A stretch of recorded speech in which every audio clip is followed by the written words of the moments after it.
Voilà, nous allons maintenant partager la parole de Dieu dans un instant et le message va s'afficher. J'ai une question à vous poser.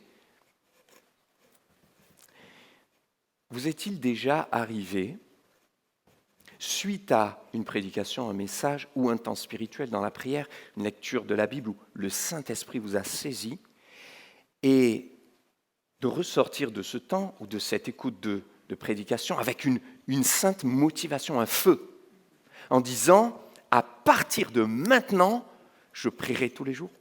À partir de maintenant, ça, je ne le ferai plus. À partir de maintenant, je ne me mettrai plus en colère. » Et d'avoir cette motivation de dire « là, à partir de maintenant, je vais décoller spirituellement. » C'est déjà arrivé à quelqu'un ? Levez votre main pour que je vois. Ok. Est-ce que ça vous est déjà arrivé aussi après un moment plutôt difficile? Vous aviez promis quelque chose à Dieu, vous aviez fait un vœu, une promesse, et puis vous avez été déçu parce que vous ne l'avez pas tenu, ou vous vous êtes déçu. Vous vous dites, j'arriverai jamais. Et puis vous réfléchissez, vous analysez, vous vous posez, et tout à coup vous dites, c'est fini, je ne veux plus le faire. À partir de maintenant, il faut que ça décolle. C'est déjà arrivé ? Bon. Alors, vous avez vu le titre.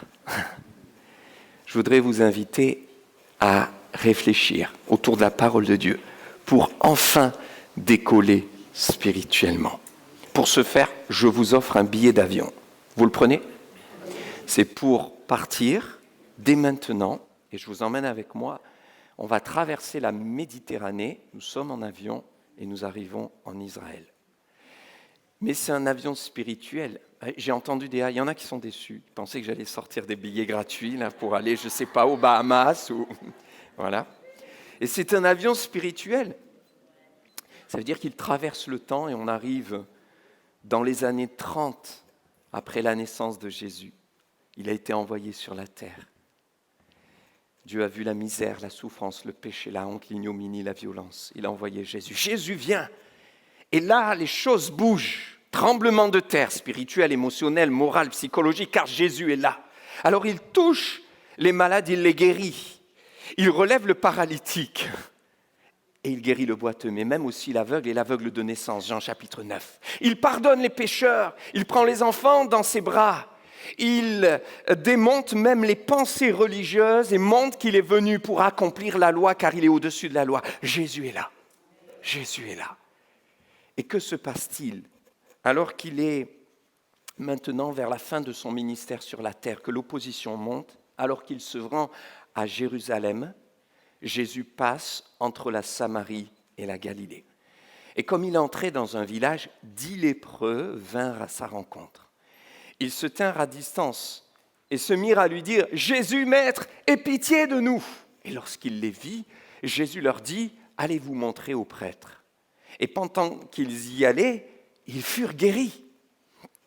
L'un d'eux, se voyant guéri, revint sur ses pas, glorifiant Dieu à haute voix. Il tomba sur sa face aux pieds de Jésus et lui rendit grâce. C'était un Samaritain. Et Jésus, prenant la parole, dit « Les 10 n'ont-ils pas été guéris ? Et les 9 autres, où sont-ils ? Ne s'est-il trouvé que cet étranger pour revenir et donner gloire à Dieu ? Puis il lui dit « Lève-toi, va, ta foi t'a sauvé. » Et l'Église dit « Amen. » On va voir ce matin la demande des lépreux à Jésus. On verra dimanche prochain la réponse de Jésus aux lépreux. Et nous verrons dans un troisième temps, le premier dimanche de décembre, la réaction des lépreux. Peut-être quelqu'un va se dire, mais 3 dimanches juste pour parler de ce petit texte. Mais la parole de Dieu est puissante et profonde. Et le Saint-Esprit a des choses à dire. Voyez, ce qui peut nous interpeller, c'est que la première chose qui se passe, et ce que tout le monde pense, c'est que les lépreux sont venus demander à Jésus. Quelle est l'histoire ? Eh bien, c'est 10 lépreux qui se présentent à Jésus, qui prennent l'initiative, qui crient à Jésus « Aie pitié de nous !» alors que Jésus passe par là. Eh bien, moi, j'aimerais vous dire que ça ne commence pas par les lépreux, ça commence par Dieu. Et c'est Dieu qui a été à l'initiative dès le début. Il se rendait à Jérusalem, regardez, Jésus passe entre la Samarie et la Galilée. Et il entre dans un village. C'est plus important que ce qu'on ne peut penser, de réaliser que c'est Dieu qui a l'initiative de toutes choses. C'est Dieu qui lui-même est venu jusqu'à nous, on doit s'en rappeler. Alors regardez un petit peu cette carte. En haut, on a la Galilée. Au milieu, la Samarie, en jaune. Et Jésus se rend à Jérusalem.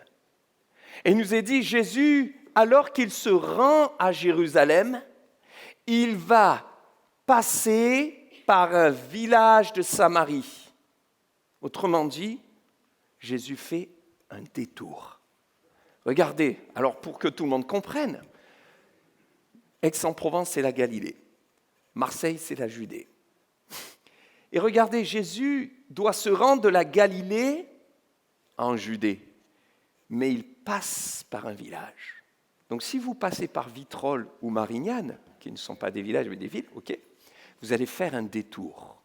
Vous allez me dire, bon, d'accord, et alors ? Toutes les paroles de la Bible, même les quelques mots, ont leur sens, leur valeur et leur profondeur. Et Dieu est en train là de nous rappeler que Jésus aurait pu tracer tout droit, mais il est venu à leur rencontre. Il a fait un détour. Et j'aimerais vous rappeler que c'est Dieu qui est venu en premier jusqu'à nous. Et quel détour il a fait? Il a fait le détour le plus long, le trajet le plus long qui soit. Il est venu du ciel sur la terre, de la sainteté de Dieu, dans la souillure de nos péchés, de notre humanité. Jésus est venu jusqu'à nous. Et pour décoller spirituellement, il faut toujours se rappeler en premier la grâce de Dieu. Tout vient de Dieu. Paul dit aux Romains chapitre 5 verset 8, Dieu prouve son amour envers nous, en ce que lorsque nous étions encore pécheurs, Christ est mort pour nous. Christ est venu à nous. Christ nous a sauvés. C'est lui qui le fait. Et nous, on peut avoir l'impression parfois que ce sont les 10 lépreux. C'est grâce à leur choix, leur motivation, leur volonté qu'ils ont été guéris. 10 lépreux viennent à Jésus. Aie pitié de nous, Jésus va les guérir. Mais c'est eux qui ont fait la démarche. Eh bien non, c'est Jésus d'abord qui est passé. Pourtant, ils auraient pu ne pas s'en rendre compte. Combien de chrétiens disent « J'ai toujours eu Dieu dans mon cœur ». Eh bien, j'aimerais te dire, même si tu ne t'en rends pas compte, même si tu ne l'as pas saisi, perçu, même si tu ne le ressens pas, en réalité, c'est Dieu qui est venu jusqu'à toi. C'est Jésus qui est venu en premier. Tu ne pouvais pas grimper à l'échelle de Dieu, la sainteté de Dieu, et beaucoup font des efforts, c'est la religion. Ils essaient d'atteindre Dieu par leurs œuvres et leurs efforts. Mais Dieu voit que c'est impossible, alors c'est lui qui est descendu de l'échelle jusqu'à nous, et ça c'est l'évangile. Jésus est venu du ciel sur la terre jusqu'à nous. Et là, c'est Jésus qui entre, qui passe entre la Samarie et la Galilée. J'aimerais te dire ce matin que le Seigneur est là. Il n'y a pas de hasard, mon ami, si tu es là. Et Jésus vient et il est prêt à faire un détour par Aix-en-Provence, au 13 chemin des Floralies dans notre église, pour vous parler, pour vous dire qu'il vous aime, pour te sauver, pour te pardonner, pour te purifier, pour te sauver. Si tu cries à lui, Jésus, j'ai besoin de toi. Sans toi, je n'y arriverai pas. C'est son amour qui accepte. Et il vient, et il entre dans ce village. Vous savez, dans ce village, il n'y avait pas les lépreux. C'est pour ça qu'ils sont venus à sa rencontre à la limite. Ils n'avaient pas le droit d'entrer dans le village, ils n'avaient pas le droit de se mêler à la population. Ils étaient exclus à cause de leur lèpre, de leur maladie. Ils étaient à l'extérieur. Alors c'est Jésus qui entre lui-même dans le village et qui va jusqu'à la limite. Et là, dans le village, moi j'imagine et je vois Jésus regarder. Que voit-il? Des hommes, des femmes, les amis peut-être de ces lépreux.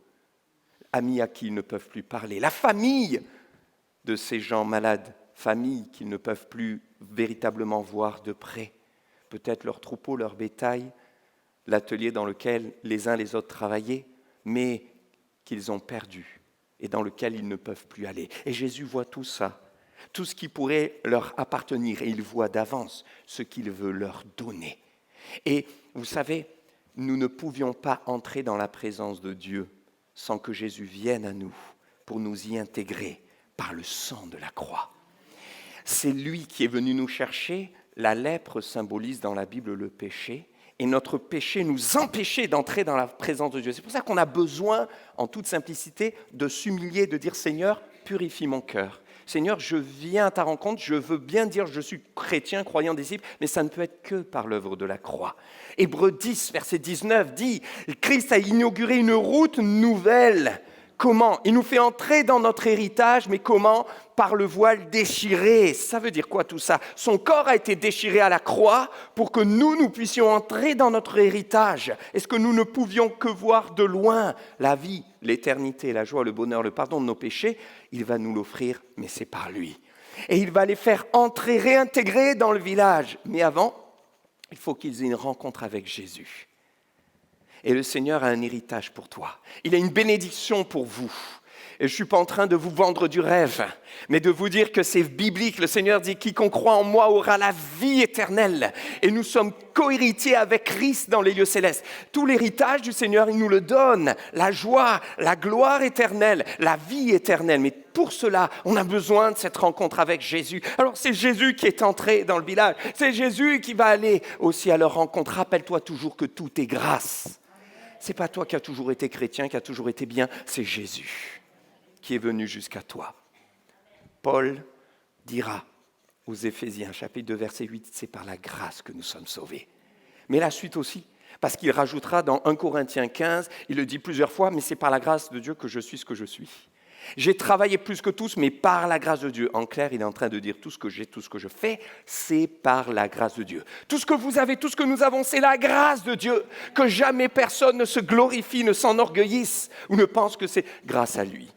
On a notre part à faire, mais il faut d'abord qu'il y ait la grâce de Dieu, sinon rien ne pourra jamais se faire. Et puis, Jésus qui vient. Dieu qui prend l'initiative, mais il attend aussi notre initiative. Parce que Jésus entre dans le village, mais ensuite 10 lépreux vinrent à sa rencontre. Le Seigneur attend que tu viennes à sa rencontre. Dieu a fait sa part, il a fait la plus grande part. Et s'il y a 100 pas, il en a fait 99. Mais il attend que tu fasses ton pas. Non pas qu'il ne veuille pas, qu'il ne peut pas. Dieu est tout-puissant, il peut tout faire. Mais on a notre part à faire. Dieu nous sauve, mais c'est à nous de nous repentir. Il dit, repentez-vous pour le pardon de vos péchés. Dieu nous entend, mais c'est à nous de prier. Demandez EZ et vous recevrez. C'est un ordre. C'est à nous de nous engager. Actes chapitre 2, ils ont été touchés, ils ont dit, mais qu'est-ce qu'on doit faire? Et les apôtres, notamment Pierre, leur ont dit, eh bien, allez, repentez-vous, c'est votre part, et faites-vous baptiser pour le pardon de vos péchés. L'engagement, c'est à toi de te faire baptiser, c'est à toi de t'engager. Et Dieu te donnera la force de le faire. Mais nous avons notre part à faire. Et on peut se poser la question, qu'est-ce qui fait que parfois on est empêché, il y a des obstacles pour venir à Jésus. Et quelqu'un dira, mais moi je suis converti depuis 30 ans, ça ne me concerne pas, ça ne me parle pas ce matin. J'aimerais te dire, oui, ça te parle, parce qu'il y a beaucoup de gens qui sont croyants, qui aiment Jésus, qui sont chrétiens, qui sont baptisés, mais qui ont comme eu encore la lèpre sur eux. Il y a un péché, il y a une addiction, il y a quelque chose qui te colle à la peau. Ce sont 10 lépreux qui sont venus à sa rencontre. Tu as besoin d'une guérison, tu as besoin du pardon, tu as besoin d'une transformation. Viens encore à Jésus. Rappelle-toi la première fois que tu es venu, que tu as été touché, tu as été sauvé. Qu'est-ce qui s'est passé? Tu es venu à Jésus. Et ce n'est pas parce que ça fait 30 ans qu'on est converti qu'on ne doit plus venir à Jésus. Mais tous les jours, j'ai besoin de venir à Jésus. Et à chaque fois que j'ai un problème, je dois revenir à Jésus. À chaque fois que j'ai un questionnement, je reviens à Jésus. Et je reviens à ses pieds. Les lépreux sont venus, c'était 10 lépreux. Pourquoi 10? Beaucoup de situations dans la parole et de rencontres de Jésus sont faites en one-to-one, un à un. Bartimée, appelez-le, Lydie, Corneille, Zachée, un à un. Dieu veut un cœur à cœur avec nous. Mais là, c'est 10 lépreux. Pourquoi?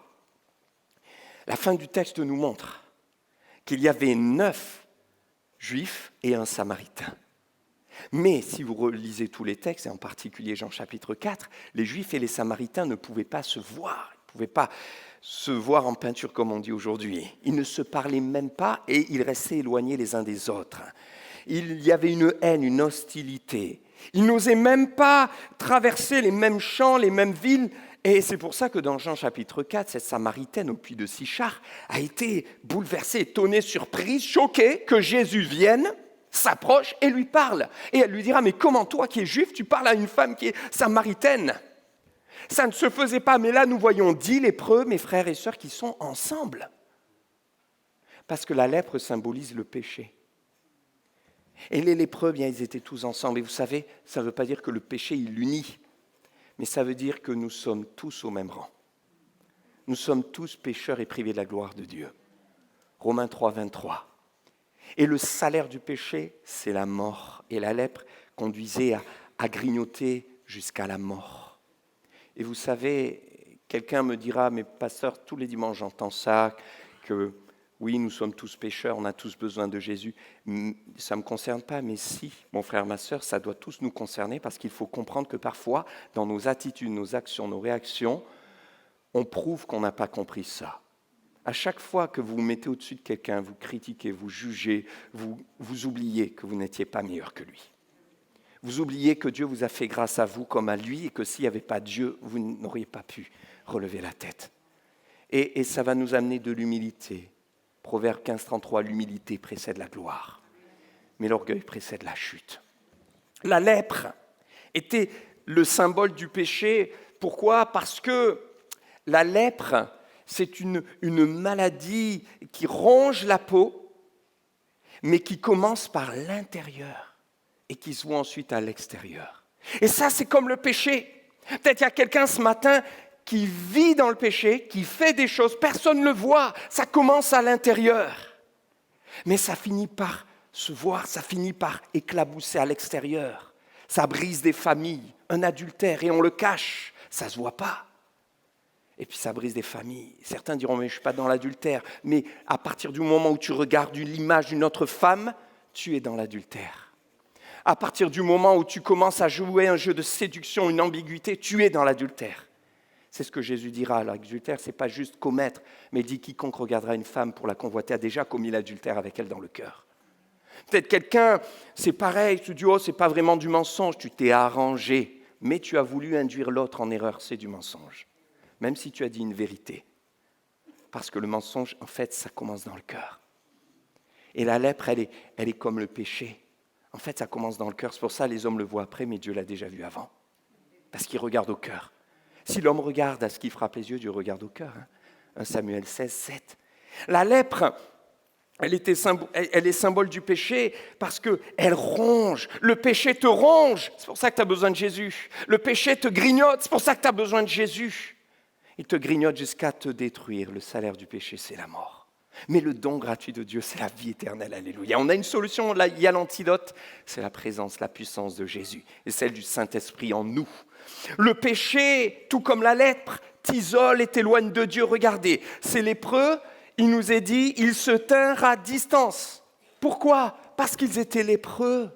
Et la loi disait qu'ils ne devaient pas s'approcher d'une personne qui était saine. Et on les appelait, eux, impurs. Lévitique chapitre 13, vous retrouvez tout le contexte de la loi. Ils étaient éloignés, exclus, reclus. Ils devaient sonner de la cloche quand ils s'approchaient d'un village ou de personnes en disant « Je suis impur, impur, impur, éloignez-vous !» Maladie honteuse et contagieuse, quelle opprobre, quelle terrible situation pour ces personnes. Alors, s'approchant de Jésus, ils s'approchent, mais ils restent à distance.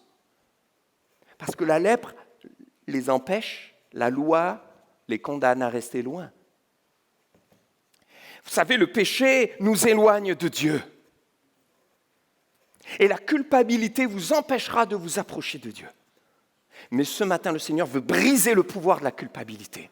Comment ? Non pas en disant « Oh, c'est pas grave, t'as rien fait. Non, mais c'est rien, le péché, vas-y. » Non, mais en te disant « Le sang de Jésus est si précieux qu'il est suffisant pour te purifier. Approche-toi. » Le voile a été déchiré, le mur qui séparait a été ouvert. Comment, je ne mérite pas ? Oui, tu ne mérites pas, c'est Christ qui l'a fait pour toi. Les lépreux, étaient isolés. Et voyez, ils se retrouvent ensemble. Elle t'isole, elle t'éloigne, la loi du péché. Vous savez, le péché va vous rassembler après avec tous ceux qui commettent comme vous. Ces choses-là, et vous éloignez, et on commence à se dire, je m'éloigne de l'Église, je m'éloigne de la foi. Et puis on se retrouve avec ceux qui vivent comme nous, loin de Dieu. Et le Seigneur veut te rapprocher, il veut t'appeler ce matin. Il te dit, fais comme viens à ma rencontre, dit lépreux. Et vous remarquerez que ce symbole de la lèpre péché est manifesté par plusieurs versets. Vous avez dans Matthieu chapitre 10, verset 8, la parole de Jésus qui envoie ses disciples. Allez, guérissez les malades, ressuscitez les morts, purifiez les lépreux. Il ne dit pas guérissez les lépreux, il dit purifiez les lépreux. Et les lépreux devaient dire impur, impur. Marc chapitre 1, un lépreux guéri dira si tu le veux, tu peux me rendre pur Jésus. Un lépreux. Rendre pur. Le Seigneur veut te rendre pur par son sang précieux. Et voyez, dernier aspect de la lèpre, elle te colle à la peau. Tu ne peux pas l'enlever, elle te ronge partout. Partout où tu vas, il y a la lèpre, c'est pour ça que les gens s'éloignent. Et combien de personnes sont là, et peut-être même ce matin, des frères et sœurs, et il y a un trait de caractère de la chair qui vient du péché qui te colle à la peau. Ça fait 30 ans que tu dis, j'en peux plus, je veux m'en débarrasser, je veux enfin décoller spirituellement. Et puis une situation arrive et tu replonges, et tu t'en veux, et ça te colle à la peau comme la lèpre. Et le Seigneur ce matin veut te délivrer de cela, par la puissance du Saint-Esprit. Et c'est possible parce qu'il est au milieu de nous et parce qu'il t'aime. Ça te colle à la peau, ça te ronge, ça s'en va pas. C'est des pensées, c'est une attitude, c'est un trait de caractère, c'est une addiction, c'est une accoutumance. Jésus est venu pour te délivrer.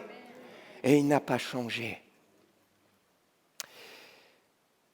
Dans le livre des rois, on voit notamment le deuxième livre des rois avec Élisée. À ce moment-là, il y avait beaucoup de lépreux. D'ailleurs, Jésus le dit dans Luc 4, il dit, au temps d'Élisée, il y avait beaucoup de lépreux, mais un seul a été guéri. Ce n'est pas un Israélite, c'est Naaman le Syrien. Ah bon ? Eh oui. Et il a été plongé 7 fois dans le Jourdain. Symbole, le chiffre de Dieu, la perfection. Ce n'est pas toi qui te purifies, c'est Jésus. Même si toi, tu fais ce qu'il te demande.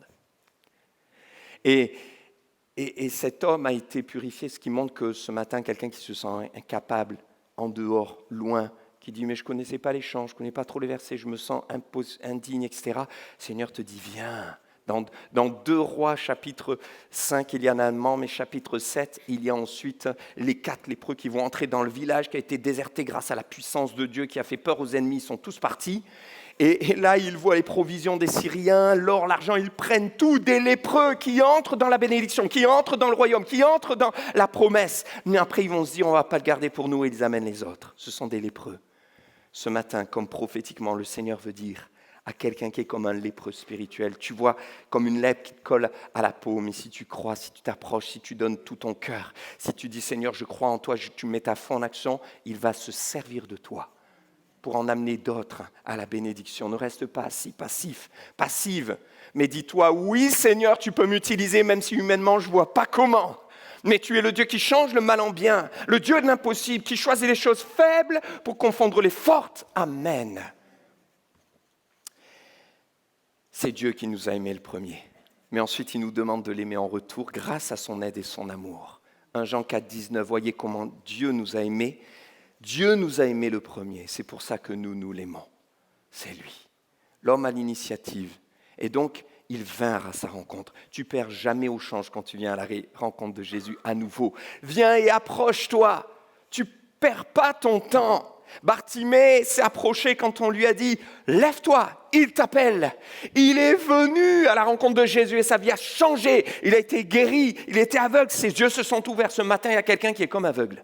Spirituellement, tu es comme aveugle. Il y a des choses, tu ne vois pas, tu ne perçois pas, tu ne comprends pas. Le Seigneur va ouvrir tes yeux. Mais il faut que tu viennes à lui. Viens au Seigneur, mais viens à sa rencontre. Je vous en supplie, arrêtez d'essayer de venir à Dieu pour être béni, pour être guéri. Il y a des gens qui se mettent à appeler tout le monde dès qu'il y a un problème de santé, ils paniquent. Ils le font pourquoi ? Non pas parce qu'ils ont la foi, mais parce qu'ils ont peur. Je ne suis pas en train de dire qu'il ne faut pas demander la prière, mais il faut que tu réfléchisses à la source de ta demande de prière et de ta prière. Est-ce que c'est la peur qui te conduit ? Je vais dire non, ce n'est pas la peur. Pourquoi tu paniques ? Dieu est au contrôle. Quand c'est la foi, bien sûr, on demande, mais on est calme. Et on ne vient pas, et on ne demande pas, et on ne cherche pas pour être béni, parce qu'il y a un problème. Arrête de venir à Dieu comme si c'était un distributeur de bénédictions. Arrête de venir à Dieu quand tu as un besoin, quand il faut une guérison, quand il faut une bénédiction. Arrête de venir à l'église. Dès que ça ne va pas, tu es là. Dès que ça va, on ne te voit plus. Mais viens à Dieu pour venir à sa rencontre. Ce que Dieu voulait avec Moïse sur le mont Sinaï, c'était une rencontre et c'est ce qui a bouleversé sa vie. Mais il voulait une rencontre avec le peuple et il commençait par Moïse. Ce que Dieu veut avec nous, c'est une rencontre. Quand je viens dans la prière, ce que Dieu attend de moi, c'est une rencontre, pas juste une prière. Allez, Seigneur, merci parce que tu es là. Quelle prière je pourrais faire ? fabriquer, être religieux, essayer de faire ce qu'on m'a dit. Non, cherche Dieu. Seigneur, t'es où? Et si tu lui parles comme ça, t'inquiète pas de problème. Il veut ton cœur. Il veut pas tes prières répétées qui sont religieuses et qui ressemblent aux autres. Il veut ton cœur. Cherche Dieu. Viens à sa rencontre. Les gens qui sont venus à sa rencontre ont été bouleversés. Viens à sa rencontre. Saul de Tarse, grand persécuteur, est devenu grand prédicateur. Parce qu'il a vécu une rencontre, un cœur à cœur, une connexion avec le Seigneur. Pourquoi rester à distance? Dernier point pour ce matin. Vous avez remarqué, ils sont venus à sa rencontre, mais ils se sont tenus à distance. Certains me diront, ils ont bien fait. La loi disait qu'ils ne devaient pas s'approcher. La loi. Ils avaient le respect de la loi. Le respect pour Jésus, on ne va pas s'approcher. C'est Jésus, on ne doit pas s'approcher des gens, et encore plus pour le Messie, le Maître. Et j'aimerais vous poser la question, est-ce là la véritable crainte de Dieu? Ah oui, ils ont été bénis, guéris. C'est vrai, Dieu fait grâce. Mais je me pose toujours la question, ne pouvait-il pas finalement aller encore plus loin? Vous allez dire, pourquoi, pasteur, vous dites ça? Ils ont été bénis. Je lis quand même dans Marc chapitre 5, il y avait une femme qui était aussi exclue, reclue, elle n'avait pas le droit elle non plus de rentrer dans la société, de toucher les personnes, mais elle a entendu que Jésus passait et elle s'est dit en elle-même, si seulement je touchais le bord de son vêtement, je serais guérie. Alors elle s'est dit, j'ai pas le droit, donc je vais passer incognito. Elle s'est déguisée, mais elle est sortie. Et elle est allée le toucher. Alors qu'humainement, et selon la loi, elle n'avait pas le droit. À aucun moment, elle ne s'est dit, ma maladie va contaminer Jésus. Mais elle s'est dit, si je le touche, c'est sa sainteté qui va me contaminer. Et les lépreux, à ce moment-là, ils sont encore certainement sous la crainte de la loi. Et vous allez me dire, mais la lèpre, c'était encore différent. Je vois dans Marc chapitre 1, verset 40, un lépreux vient, Jésus est là, et le lépreux s'approche. Et là, il n'a pas eu peur, et il s'est jeté à ses pieds. Eh, maître, aie pitié de moi si tu le peux. Si tu le veux, tu peux me rendre pur. Jésus fut ému de compassion. Non seulement parce qu'il était malade, il était dans une situation terrible, mais aussi parce qu'il a vu la foi de cet homme, cet amour, cet attachement à lui, qui fait que cet homme, il est venu jusqu'à ses pieds. Il s'est approché, c'est clair, il a bravé la loi. Et il est venu jusqu'à ses pieds. Alors que fait Jésus, ému de compassion? Il le touche. Ah, il brave l'interdit, tiens. Il le touche et il lui dit, je le veux, sois pur. Au même moment, ce lépreux fut purifié. Alléluia. C'est extraordinaire, ça. Ouais. Et j'aimerais vous dire, vous savez, la véritable crainte de Dieu, ce n'est pas de rester à distance. Ouais. La bonne crainte de Dieu, hein, ce saint respect. Ce n'est pas parce que quelqu'un dit « papa » qui manque de crainte de Dieu, de respect. Je peux vous dire qu'il y a des centaines, des milliers de personnes qui disent « papa à Dieu » et qui ont plus de respect que beaucoup qui font de longues prières et qui vous voient le Père. La crainte de Dieu, c'est quand tu te retrouves seul, que personne ne te voit, que fais-tu? Là, Dieu voit si tu as la crainte de Dieu. La crainte de Dieu, ce n'est pas l'apparence, ce n'est pas les codes. Nous, on a des codes, la culture, on dit « ah tiens, ce jeune, il a une casquette, il n'a pas la crainte de Dieu ». C'est des codes. Il a peut-être plus la crainte de Dieu que vous. Faites attention à ce que vous dites. Et moi, j'aimerais vous dire, il y a un équilibre. L'équilibre, ce n'est pas d'avoir une familiarité désinvolte envers Dieu comme si c'était mon copain, et dès que ça ne va pas, je râle, je lui fais des reproches. Mais ce n'est pas non plus de rentrer dans une religiosité qui est un mensonge, une fausse humilité, qui me fait croire que reste avoir une distance et avoir la crainte de Dieu. Ce que Dieu veut, c'est une proximité de cœur. Et quand ces gens se sont approchés, la présence du Seigneur, la puissance du Saint-Esprit nous aide à accomplir la loi. Ce n'est pas le fait de faire des choses. Ils sont venus. Et voyez, la part de l'homme, l'initiative de l'homme, ce n'est pas rentrer dans une religion, faire des choses. Beaucoup de personnes ont cru que prendre l'initiative, c'est il faut que je fasse. Non, prendre l'initiative, ça a été quoi? De venir à Jésus. C'est tout. Et de lui dire, j'ai besoin de toi, aie pitié de moi. L'humilité, c'est ça, prendre l'initiative et dire, allez, maintenant, j'y vais, Seigneur. Et là, ils se sont tenus à distance. La peur de la loi, la peur des autres.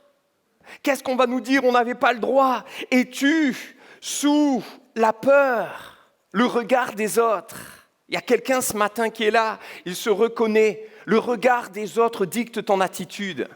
Tu es victime, tu subis le regard des autres. Tu es enfermé, emprisonné parce que les autres disent ce que les autres pensent, ce qu'ils penseront, ce qu'ils regarderont de toi. Alors tu n'oses pas aller plus loin. Alors quelque part tu restes à distance. Et puis, certainement aussi, se plie cette habitude. C'était leur vie, hein. Ils avaient l'habitude de crier « impur, impur » et de rester à distance. Vous savez, quand on n'a plus l'habitude de se confronter au monde, d'être avec les autres, d'être dans le village, quand on a pris l'habitude de dire « je suis impur », quand on a pris l'habitude d'être exclu, même machinalement, Jésus arrive, on s'approche, on va être guéri, mais on ne va pas plus loin. Et parfois, il y a des faux plis qui ont été pris dans nos vies à cause de la puissance de la chair et le Seigneur veut les enlever. Je me rappelle, j'avais un pantalon qui était très joli, qu'on m'avait donné, mais qui était un vieux pantalon avec les plis à l'ancienne, vous savez. Alors moi, je m'étais dit, comme je suis jeune, il faut enlever ce pli. Et j'ai essayé.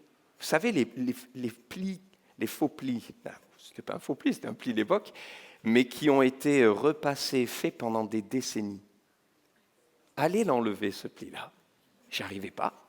Alors j'ai demandé à ma belle-mère. Et puis un jour, elle me l'a rendu. Le pli était enlevé. Comment avait-elle fait? Eh bien, elle avait les secrets. J'ose pas dire les secrets de grand-mère, parce que c'est voilà. Elle risque de regarder le message. Marie-Jo, je te demande pardon. Je t'aime de tout mon cœur. Non, mais sincèrement, moi j'aime ma belle-mère. Hein. Voilà, et ma maman, et tous. Eh bien, forcément, le fer à vapeur a de la puissance. Et elle avait un fer à vapeur qui était ultra puissant, en tout cas plus puissant que le nôtre. Et elle avait mélangé de l'eau de vinaigre. Voilà, il y a un petit secret là.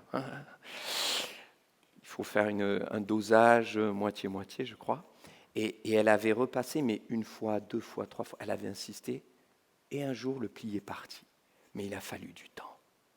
Et tu viens avec ce qui est dans ta vie comme un mauvais pli. Peut-être ton mauvais pli, c'est tous les soirs quand tu rentres, machinalement, tu as tellement l'habitude, tu mets la télé. C'est machinal, tu te détends, tu mets la télé. Et puis après, tu dis « Oh mince, je n'ai pas prié aujourd'hui ». Peut-être ton mauvais pli, c'est à chaque fois que tu rentres dans ta maison, hop, tu prends ton téléphone. Non, en fait, tu l'avais déjà et tu le regardais déjà, en fait, dans la voiture aussi. Peut-être même en conduisant, j'en sais rien. Et il y a des plis qui ont été pris comme ça. Peut-être à chaque fois que quelqu'un dans ta maison fait quelque chose qui ne te plaît pas, tu cries, c'est comme devenu une habitude de la chair et c'est collé à ta peau. Comment faire? Et ils sont venus et ils sont restés dans leur habitude. Et ils criaient, certainement impur, impur, encore une fois, s'il y a des gens qui s'approchaient. Et peut-être aussi que tu t'es habitué à dire « je suis mauvais, je suis impur ». Je suis minable, j'y arriverai pas, ça ne marchera pas. Comme une habitude qui s'est ancrée en toi, tu as prononcé des paroles de mort. Ce matin, le Seigneur veut prononcer des paroles de vie. Il veut briser ces habitudes que tu as prises. Et au lieu de dire « je suis nul, je suis mauvais, je n'y arriverai pas, je suis impur », le Seigneur veut te dire « si tu m'acceptes dans ton cœur, si tu m'acceptes dans ta vie, tu es enfant de Dieu. » Alors désormais, tu vas te mettre devant le Seigneur et tu vas dire « je suis enfant de Dieu, je suis lavé, je suis purifié, je suis un sauvé, je suis un racheté, je suis scellé de l'Esprit, je suis une habitation de Dieu en esprit. » Tous ces « je suis là », c'est notre identité en Christ qui est révélée dans la parole de Dieu lorsque l'apôtre Paul nous enseigne que nous sommes devenus enfants de Dieu. Et un chrétien ne doit pas passer son temps à prononcer des paroles de malédiction de sa vie, mais il doit être au contraire capable de proclamer qui il est en Christ. Ils se tinrent à distance et le Seigneur voulait plus. Il voulait qu'ils se rapprochent. La preuve, c'est qu'à la fin, vous avez vu ce qui s'est passé. Jésus dira, un seul sur les 10 est revenu tout près. La volonté du Seigneur, c'était qu'il soit proche. Parce que quand tu es loin, tu pries, tu parles, tu cries. Et tu dis, Seigneur, tu ne m'entends pas. Mais le Seigneur t'entend, c'est juste que tu es loin. Et il attend que tu te rapproches. Regardez, quand on est loin, on fait une illustration. Anaël, c'est parti. Tu es là? Il a quelque chose à me dire, Anaël. Il est au fond, vous avez le droit de regarder. Vas-y, lève-toi, comme ça les gens te voient. Et on fait une illustration, comme ça sera marqué dans votre mémoire. Il a quelque chose à me dire, je t'écoute. Alors vous savez quoi, moi je n'ai pas entendu. Qui a entendu? C'est-à-dire ceux qui sont tout près. Dieu, lui, l'entend. Par contre, le problème quand on est loin, c'est que nous, on a l'impression qu'il ne nous entend pas. Vous voyez ce que je veux dire? Alors on crie, on crie. Alors maintenant, j'ai besoin que tu m'entendes. J'ai besoin de t'entendre. Ah, là j'ai compris. Mais il a été obligé de... Merci Anaël, on peut l'applaudir, hein, c'est un bon aide. Hein, voilà, tu peux revenir. Il m'a crié, viens m'aider. Alors en quoi puis-je t'aider, Anaël? Non, c'était pour l'illustration. Ah, Patrick t'embête. Viens m'aider. J'ai entendu, il a crié. Vous savez quoi? Quand on est loin de Dieu, on ne fait qu'une seule chose, s'égosiller la voix et se casser les cordes vocales. Et on dit, Dieu m'entend pas, Dieu m'entend pas. Mais arrête de crier, approche-toi juste et parle-lui avec ton cœur. Je vais m'arrêter là, on va terminer avec ça. J'invite l'équipe de louange à venir. On va avoir un temps d'encore 5 minutes. Et je ne sais pas si vous avez remarqué, mais tous les chants étaient vraiment conduits dans cette direction-là. Le Seigneur a donné sa vie sur la croix. Mais on a chanté « Je veux me rapprocher, tu m'as tant aimé ». Tout en moi veut crier, tu es dit « Je veux me rapprocher ». On a chanté « Je veux m'approcher de toi, laisser mes peurs derrière toi » et on va le reprendre. « Viens toucher ma vie ». Il ne faut pas que je reste à distance, Seigneur. Il faut que tu me touches comme dans Marc 1, le lépreux. Il faut que tu touches ma vie. Et à la fin, celui qui va adorer Dieu, qui va repartir avec plus que les autres, c'est celui qui s'est approché. Alors j'aimerais vous dire, si tu veux enfin décoller spirituellement, va jusqu'au bout. C'est lépreux en fait. Il voulait voir Jésus, mais j'y vais ou j'y vais pas. On s'approche jusqu'où? Et parfois, on veut, mais on ne va pas jusqu'au bout. On veut parler à Jésus, mais on le fait un peu timidement, et puis on s'arrête. On se laisse décourager, ou on a peur du regard des autres, et hop, on ne va pas plus loin. Mes frères et sœurs, il faut aller jusqu'au bout dans la prière. Combien se disent, allez, je vais prier, ils prient un peu, puis ils s'arrêtent. Et ils ne comprennent pas, je n'ai pas été rempli du Saint-Esprit. Mais il nous est dit que dans le livre des Actes des Apôtres, la puissance du Saint-Esprit est venue. Ils ont été visités, remplis, et le Saint-Esprit est venu sur eux. Mais Jésus leur avait dit, attendez, patientez. Et ils ont prié pendant 8 jours, pendant 7 jours, pendant 10 jours. Et à un moment donné, le Saint-Esprit les a saisis. Ils sont allés jusqu'au bout. Ils auraient pu dire, ça fait 3 jours, on arrête.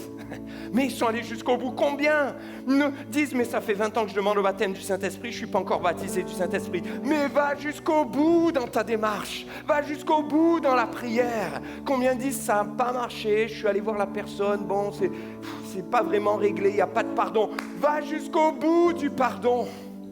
Dans ton cœur, tiens-toi devant Dieu, crie à lui. Va jusqu'au bout dans l'amour. Va jusqu'au bout dans ton engagement. Tu viens pas, t'es là, t'es pas là, t'es chrétien. Oui, je suis chrétien, mais je sais pas. Mais oui, mais un peu, mais je suis pas encore baptisé. Va jusqu'au bout de ton engagement. Va jusqu'au bout dans ton service. Tu chantes, tu loues, tu sers, tu fais le ménage, tu fais les espaces verts, tu fais la sono. Fais-le, mais fais-le jusqu'au bout. Fais-le de tout ton cœur. Va jusqu'au bout. Le roi Joas a frappé quand le prophète Élisée lui a dit « Il faut vaincre les Syriens, vas-y, lance les flèches, mets tes mains sur mes mains. » Il l'a fait, le symbole de Jésus qui prend nos mains, qui lance une flèche de délivrance. De Rois chapitre 13, verset 18. Mais il lui a dit « Maintenant tu frappes à terre pour vaincre l'ennemi. » Il a frappé 3 fois. Et Élisée, le prophète, lui a dit « Tu aurais dû frapper plus. » Et il lui a fait un reproche. « Tu vas les vaincre, mais 3 fois, pas plus. Tu aurais dû frapper 5 fois, 6 fois. » Non pas parce que 5 ou 6, c'est un chiffre meilleur. Certains vont symboliser, spiritualiser. Ah, mais 3, le Père, le Fils et le Saint-Esprit, la Trinité. Non, rien à voir. En frappant 3 fois, il y a cru, mais il n'est pas allé jusqu'au bout. Et s'il était allé jusqu'au bout, il aurait frappé 1 fois, 2 fois, 3 fois, 4 fois, 5 fois et plus encore. Et combien de fois on passe à côté d'une bénédiction, à côté d'un moment avec Dieu, à côté d'un moment de visitation, à côté d'un moment de victoire, parce qu'on ne va pas jusqu'au bout. Jésus est allé à la croix. Il est allé jusqu'au bout pour toi. Et il donne sa vie, il meurt, il pardonne. Le pardon jusqu'au bout. Père, pardonne-leur car ils ne savent ce qu'ils font. L'amour jusqu'au bout. Il nous a aimés d'un amour suprême, d'un amour extrême. La puissance jusqu'au bout. Les ressuscités, il a dit, je leur donne la vie éternelle pour ceux qui croient en moi. Alors on va prier. Je vais inviter ceux qui peut-être se sentent interpellés par un point du message, je ne sais, mais Dieu t'a parlé, ben lève-toi à ta place et on va prendre ce chant et prends-le tout ton cœur, tout en moi s'approche de toi, viens toucher ma vie. Tout est ému par ce que tu as fait. Seigneur, viens toucher ma vie. À toi, j'ouvre mon cœur. Pour toujours, je vais jusqu'au bout. Et dans ce temps, chante-le à plein cœur, à plein gosier. Va jusqu'au bout. Tu vas jusqu'au bout. Le Seigneur avec toi va jusqu'au bout. Alléluia.